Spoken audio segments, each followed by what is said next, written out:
안녕하세요. 허브경제TV입니다. 오늘 볼 종목은요, 엔캠입니다. 오늘도 뭐 별로 좋은 모습은 아니고 그냥 쫄쫄이 흘러내려가는데 오늘 뭐 되게 재미있는 흐름이 좀 있기는 하죠. 뭐예요?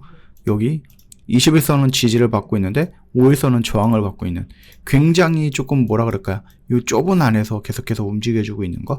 예. 일단 오늘 시장은 좀 밀려 내려가면서 시작을 했어요. 근데 뭐 삼성 하이닉스가 좀 크게 밀리다 보니까 반도체인 코스피는 회복을 못 해줬고, 그래도 코스닥은 강하게 좀 반등을 해주면서 회복을 해주면서 마무리가 되었습니다. 엔캠은 여러분들 뭐 알고 계시겠지만 전액을 만드는 회사입니다. 전액이라고 하는 것은 배터리 안에서 전기가 오가게 해주는 핵심 재료죠. 그래서 배터리가 늘어나면은 반드시 함께 늘어나는 소재인 부분이다. 더군다나 중국 전기차 시장의 방향이 다시 명확해졌다라는 점에서 전액을 만들고 있는 엔캠 입장에서는 어떻게 보면 또 긍정적으로 생각해 볼 수 있어요. 중국 정부가 2040년까지 새로 판매되는 승용차 85% 이상을 전기차 중심의 신에너지차, 그러니까 전기차로 바꾸겠다라는 계획을 공식화했다라는 거죠. 이거 단기 정책이 아니라 20년 가까이 이어질 국가 전략이다라고 보시면 됩니다. 이런 시장은 이미 현재 공장을 갖고 있는 기업은 뭐 시작부터 유리할 수 있죠. 엔캠은 중국에 조항, 장가항 두 개의 전액 공장을 이미 운영하고 있습니다. 조장 공장은 연간 14만 톤, 그 다음에 장가항 공장은 연간 8만 톤 규모입니다. 중국 내 수요가 늘어나면 가동률을 다시 끌어올릴 수 있는 상황이고요. 이는 말로만 중국 시장을 공략한다는 게 아니라 실제 주문이 늘고 있다는 신호로 볼 수 있을 것 같아요. 중요한 점은 엔캠이 중국 배터리 업체들과 오랜 기간 거래용 경험이 있다는 거고요.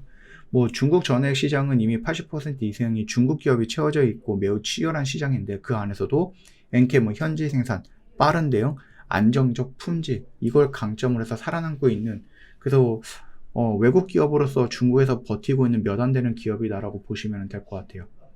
그리고 이제 긍정적인 부분 역시도 이제 엔캠의 전략적 변화가 있는데, 그냥 무조건 싸게 많이 파는 방식 대신에 단가 경쟁이 심한 물량을 줄이고 고부가 가치 전액 위주로 공급을 하겠다라고 밝혔습니다. 이는 매출 성장보다는 수익성 개선을 더 중요하게 보겠다라는 건데, 그러니까 말 그대로 그거예요. 10원짜리 10개를 팔아가지고 100원의 매출을 만들어내는 것보다 50원짜리 3개를 팔아갖고 150원짜리 매출을 만들어내는 것을 목표로 하겠다라는 거죠. 고부가 가치, 이렇게 좀 생각하시면 돼요. 중국 배터리 기업들이 미국과 유럽에 진출할 때 엔캠이 전액 공급망을 미리 따라가는 구조도 유지하고 있어요. 예전에 그 대만인가 태국인가 중국 기업에 진출하려고 하다 보니 엔캠 역시도 그 중국 기업 옆에다가 공장을 세우려고 거기에 가가지고 공장을 내가 한번 세울까 이런 것도 조사한 적도 있어요. 그쵸? 중국 시장에만 갇혀 있는 것이 아니라 글로벌 전기차 시장 성장과 함께 같이 성장하겠다라고 하는 거죠. 그래서 뭐 미국 차도 당연히 뭐 내연기관차, 지금 당장에서는 트럼프가 내연기관차에 대한 연비 뭐 제한이라든지 이런 것도 풀면서 좀 하겠다라고 하지만, 그럼에도 불구하고 어쩔 수 없어요. 글로벌 시장은 전기차는 계속해서 증가할 수밖에 없고, 나중에는 내연기관차, 전기차 이거 역전이 될 거라고 봅니다. 유럽도 마찬가지고, 중국도 마찬가지고, 우리나라도 마찬가지고. 그러면은 미국, 중국, 유럽, 그 다음 우리나라 다 전액을 만드는 생산 기지가 있다? 라고 하면은 여러분들 어떤 느낌입니까? 어느 나라든 간에 이 전기차에 대한 수요가 증가하면 배터리에 대한 수요가 증가할 거고, 거기에 전액이 들어가는 수요도 증가할 거다라고 보시면 되고, 현지에서 생산할 수 있는 기반을 만들어 놓고 있다라는 거, 지금 당장 이 구간을 잘 버텨낸다라고 하면은 충분히 장밋빛 흐름이 나와주지 않을까라는 생각을 합니다. 물론 이제 부정적인 부분은 중국 시장이 너무 크다라는 거. 중국 기업들이 전 세계에서 전액 1등, 4등 다 차지하고 있죠. 1등부터 4등까지. 5등이 엔캠이에요. 유일하게 중국 기업은 아닌데 탑5 안에 들어가는 기업이 엔캠이다라고 보시면 됩니다. 그래서 중국의 전기차 시장의 그 정책들이라든지, 물론 지금 거의 한 20년짜리 장기 정책이 나오기는 했지만 뭐 안 바뀌라는 법은 없으니까. 그리고 이제 가격 경쟁력도 극심합니다. 물론 이제 엔캠의 전략을 바꾼 부분이 있기는 하지만, 기업들 입장에서는 야, 내가 지금 이거 하나를 만드는데 100원에 살 수 있고 너는 200원에 살 수 있고, 기술력으로 조금 차이가 있을 수는 있겠지만 야, 2배 이상의 가치를 그렇게 고민해 볼 수 있겠죠. 중국 시장이 갑자기 클 수 있는 이유는 뭐예요? 결국은 물량 공세, 저가 공세 이거거든요. 다른 시장들도 마찬가지예요.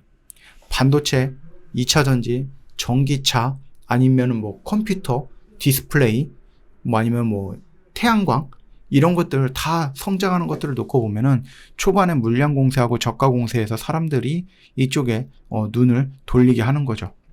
야, 너희들 여기에서 뭐 200원에 사지? 우리 거 사. 우리 150원에 줄게. 그런 게 일단은 뭐 물론 이제 초반에는 그런 것들이죠.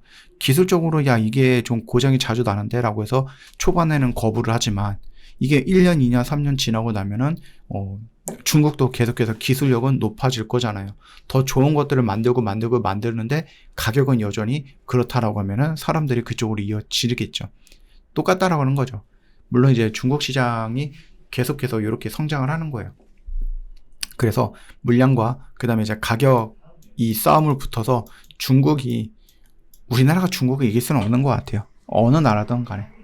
그 뭐 어찌되었던 간에 엔캠 같은 경우는 뭐 중국 전기차 시장 장기 성장한다라는 전제 위에서 살아남은 몇 안 되는 기업이고 그 안에서도 중국의 다른 그 전기차 쪽이랑 연결되었고 어떤 실적을 만들어내고 있는 회사다라는 거죠.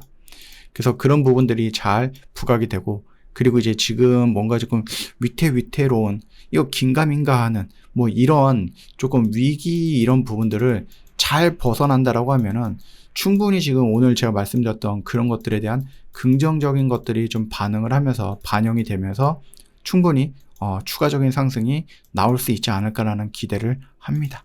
참고하시고요. 저희 허브경제TV 공식 채널을 보시면은요, 저희 이벤트 진행을 합니다. 뭐 지금 당장 하는 거는 아니고요. 제가 연말 이벤트 플러스 크리스마스 이벤트를 준비를 할 거예요. 그래서 한 목요일 전부터 저희가 오픈을 할 건데 혹시나도 여러분들 좀 고민하고 계시는 분들이 있다라고 하면 미리 문의하셔도 상관없어요. 오셔가지고 미리 문의하시고 저희 굉장히 좀 좋은 결과물들을 만들어내고 있습니다. 여러분들이 오신다라고 하면은 충분히 이 결과물들 같이 공유할 수 있지 않을까라고 생각을 해요. 그래서 여러분 놓치지 마시고 이런 것도 꼭 챙겨 가시면 좋겠다. 이렇게 좀 말씀을 드리고 마무리하도록 하겠습니다. 고생하셨습니다.